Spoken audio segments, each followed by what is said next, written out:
Oh! Ma.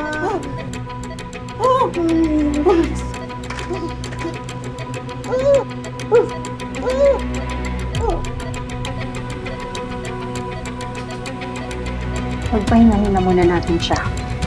It's just a cancer. Ito nga.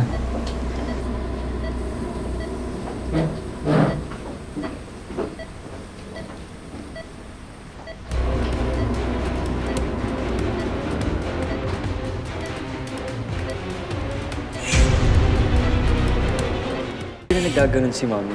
Para siyang natakot nung pumasok si ate at saka si Kuya Tomas. I can't be sure. Baka may nag-trigger sa emotions niya. Trigger? What do you mean?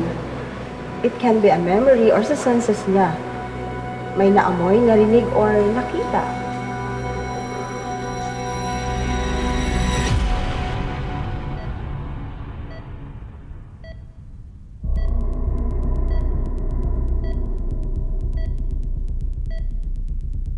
Kahit nasa sitwasyon mo, palaban ka pa rin, Rebecca. Muntik na may nakalata sa ginawa mo.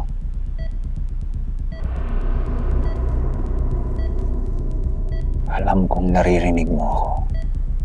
Tandaan mo, kapag may sinabi ka tungkol sa ginawa ko sa'yo,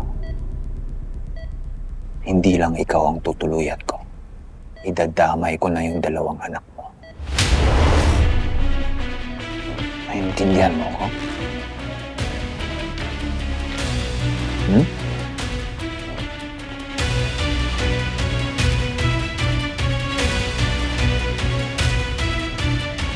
Good. I'm glad we had this conversation.